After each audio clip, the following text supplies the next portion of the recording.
So our second talk is entitled Multivariate Higher Attacks of Shuffled Table Recomputation. It is a joint work by Nicolas Bruno, Sylvain Guillet, Zakaria Alan, and Yannick Teglia, and the talk will be given by Nicole. So thanks for this introduction. So during this talk, I will present you our result on multivariate high-order attacks of shuffled table recomputation. So after a brief introduction on masking scheme and high-order attacks, I will present you the classical way to protect and defeat table recomputation. I will then present you our result on attack on this protected table recomputation. I will then extend this result in the particular case of a high-order masking scheme, and also in the case where the leakages is not in the Hamilton model, but in a nothing leakage model. I will also continue by presenting you this attack on real traces, and I will end this talk with conclusion and result. So side-channel analysis are classical threats against cryptographic algorithms in embedded systems, and several countermeasures have been developed to protect this system. One of the most classical is data masking scheme. The aim of data masking scheme is to make the leakages and the sensitive variable, so let's call this variable Z, independent. And to attain this goal, the variable will be combined with a random value using, for example, an exclusive OR. But this scheme can be targeted by the second order attacks. In these attacks, the leakages of the masked value and the masked will be combined by, for example, second order product. To increase the security level, we can use high order masking scheme. In this case, the sensitive variable will be split over D shell. But this scheme can be also defeated by the so-called high order attacks, which combine the leakages of the D shell. The main difficulties in the implementation of masking scheme is to implement the nonlinear part. To solve this issue, several methods have been proposed. We can cite, for example, algebraic methods, global lookup table, or table recomputation. In our article, we focused on table recomputation as this method is often used in practice, because it represents a good trade-off between speed and memory consumption. Using the table recomputation, we can build second-order masking, but also high-order masking scheme. So in the table recomputation, the nonlinear part is stored in a table. Here we can see an AES-like bluff cipher algorithm with a table recomputation stage. In this algorithm, we assume that the value of the table is n-bit words, and as example for an AES, it's 8-bit words. So we can see from line 2 to line 6 the table recomputation stage. During this table recomputation, we go for all the 2 power n value, and we mask the input and the output. And then we can see the beginning of an AES-like bluff cipher. So this scheme can be, of course, attacked by the classical second-order CPA, which can target the input of the nonlinear part, and this attack will be our reference attack. But of course, we can also attack the output of the nonlinear part. But some specific attacks have been developed against the table recomputation stage. We can first cite the attack which recovers the mask by first horizontal CPA, and then in the second time, this attack will exploit the knowledge of the mask to perform a vertical first-order CPA. Another method is to combine the leakages of the table recomputation with the leakages of the mask hadron key in a 2 power n plus 1 variate second-order attack. The both attack can be, of course, applied on the input of the nonlinear part, but also on the output. So we can notice that to perform this attack, an attacker needs to know the index in the loop. So if we want to protect table recomputation stage, we have to make this index not known by the attacker. So the most classical way to do this is to shuffle the recomputation. And to do this, we need to generate a random permutation. Several algorithms have been developed to generate random permutation. We can cite random start index or LFSR. But if we really want to ensure the security of the table recomputation stage, we need to draw the random permutation over all the symmetric groups. But the question is, now, this implementation really protects the recomputation stage. This means, are we able to build an attack which will be better than our reference attack, so the second order CPA? And of course, here we will present the answer, so yes. So we can see here the algorithm is protected by a random permutation, and as the permutation is not known by the attacker, the index of the loop is also not known. But we can also notice that the leakages of the mask random index and the random index, if we combine these two leakages, we recover a value depending on the mask, and we'll exploit this value to build our new attack. And this value leaves one for each value in the table recomputation. So we can see here the algorithm executed in time. So the idea is to combine the leakages of the mask index and the random index by a centered products. And we do this for all the value of the table. And we combine these centered products by a sum. And this sum is also combined with the leakages of the table of the add-on key mask to perform the attack. And we can notice we have built here a 2 power n plus 1 variate, but it's a third order attack. And the fact we use the multiplicity of the leakages to make the impact of the order less important. So we can now define our leakages.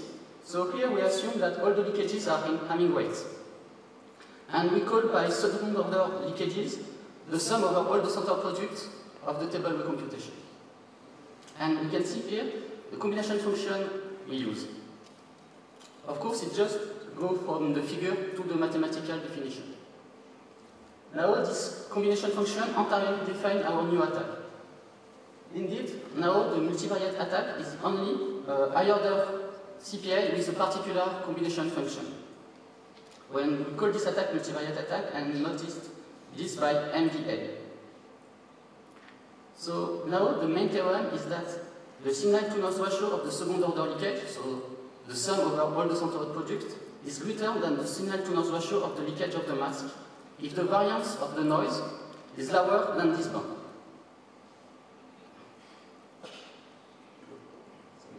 And this bound depends on the number of elements of the table.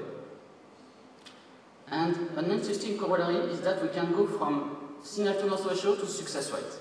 And so in this case, the success rate of the multivariate attack will be greater than the success rate of the second order CPA if we are in this interval of variance. And we call this interval of variance the useful interval of variance.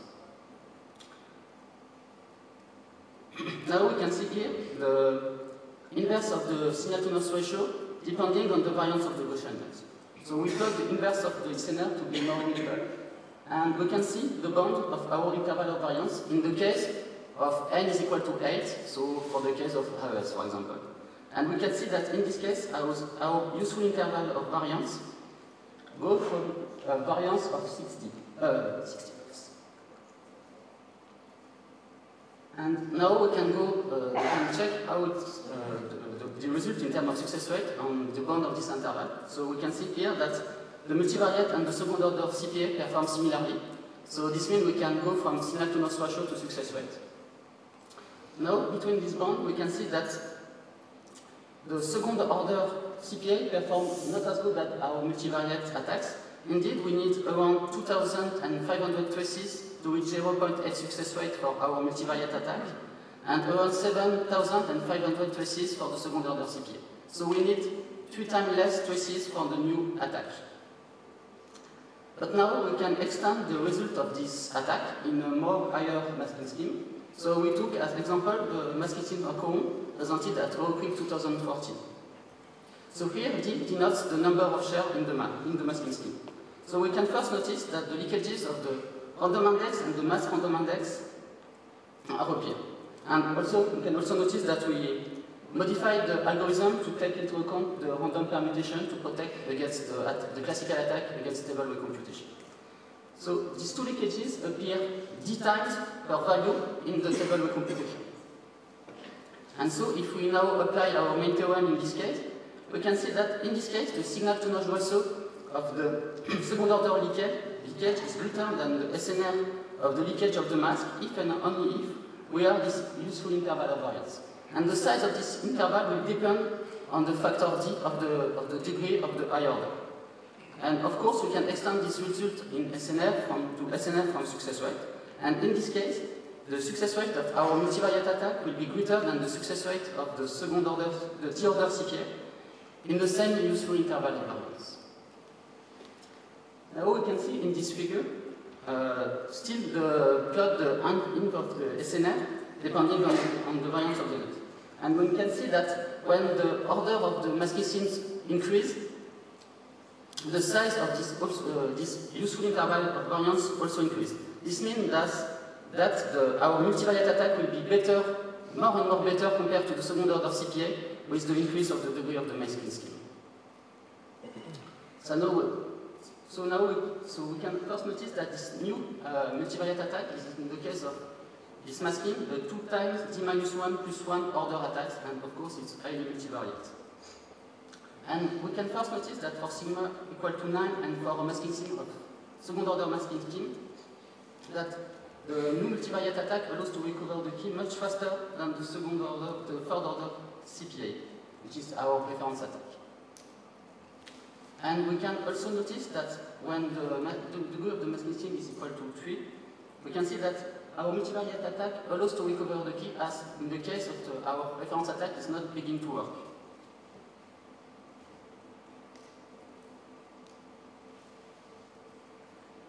Now I will present you our result in the case of the leakage of affine leakage. So in the first part of this presentation, we assumed that the leakages was in Hamming weight, and now it's an affine leakage model. We say that the leakage function is affine when it's a weighting sum of the bits. And then it's just combining, and we denote by alpha our weight, the weight of our model. And to be comparable with the Hamming weight, we assume that the square of the norm 2 of alpha is equal to n. Now we can extend our main theorem. So in this case, we have that the signal-to-noise ratio of the second order leakage will be greater than the SNR of the leakage of the mask if we are in this useful interval of variance. And we can notice that in this case, this interval depends on the norm 4 of alpha. And it's interesting because we have this corollary. This norm 4 will be minimum when all the components of alpha are equal. This means that the Hamming weight is the worst case for the multivariate attack compared to the second order CPA.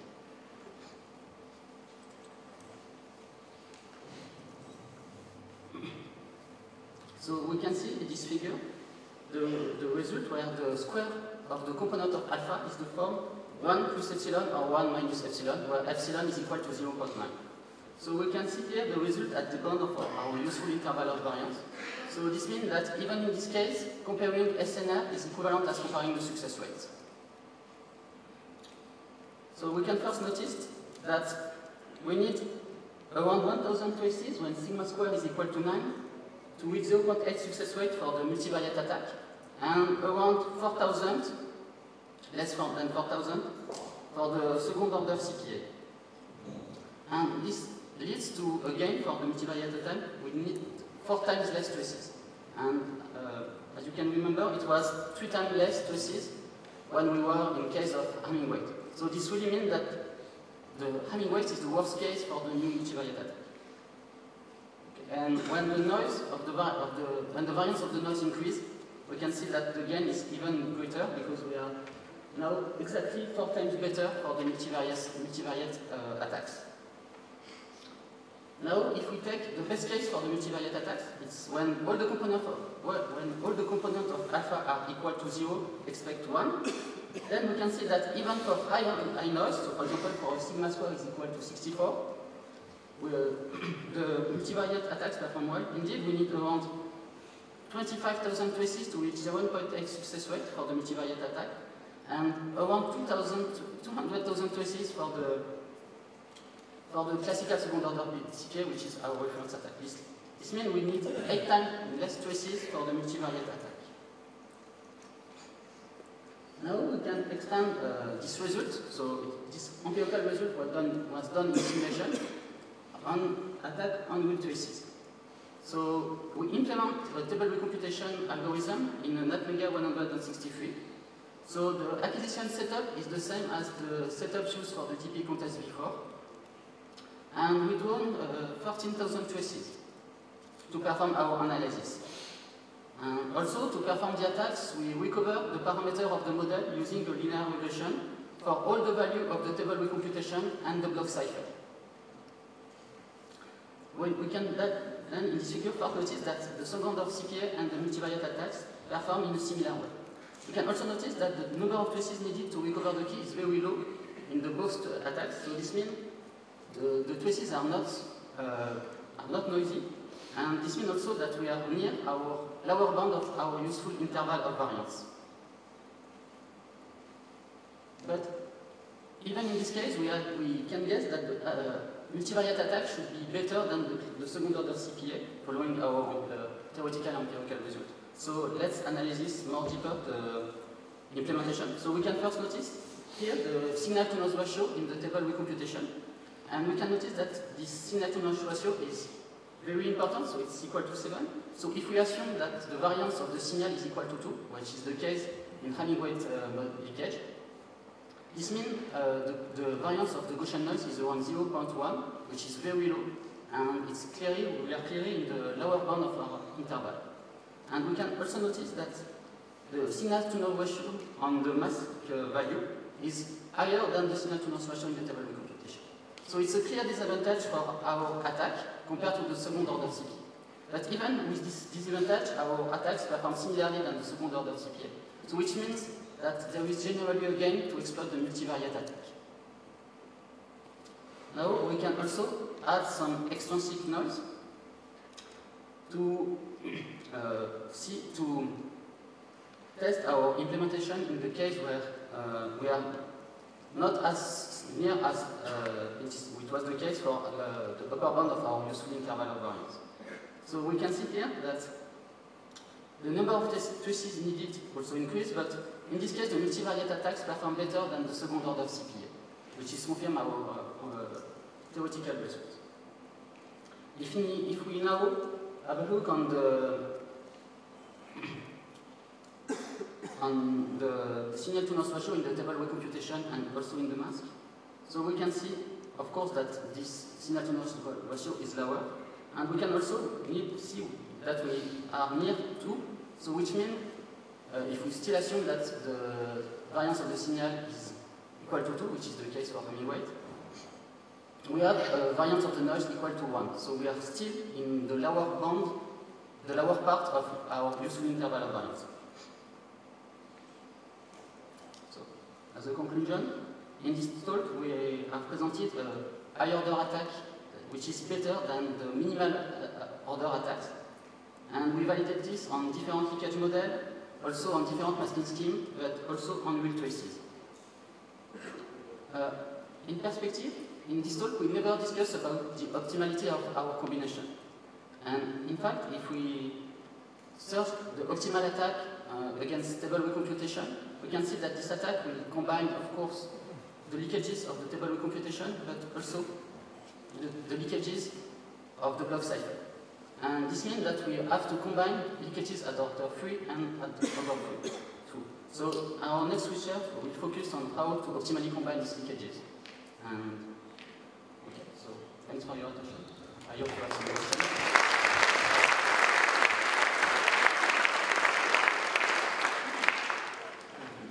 Thank you, Nicolas. Any question?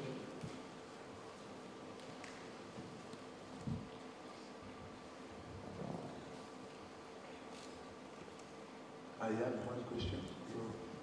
You seem to consider that you only have a second order leakage on the mask inside the loop.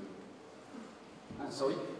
So you seem to consider you only have second order leakage on the mask inside the loop, right? We assume that during the recomputation stage we have no leakage on the mask. Yeah. Why? So we can first guess we are able to recompute the table recomputation without leakages in the mask by just changing the operation. So because we have a random index in the first value, we just combine another random index. But why don't you consider that you can have first order leakage on the mask? Because it appears clear as an operand of an XOR in each iteration of the loop. So you could have a first order leakage on the mask, right? Yes, of course. But so what we want to do in this article is to just compare the multivariate attack, so a third order attack compared to the second order. But now if we have also a second order leakage, indeed we can we can add it in our attack, and I think it's also what we want to do in the future work. It will be more efficient. Yes, of course. Thank you. Any other question? No? So let's thank you very much.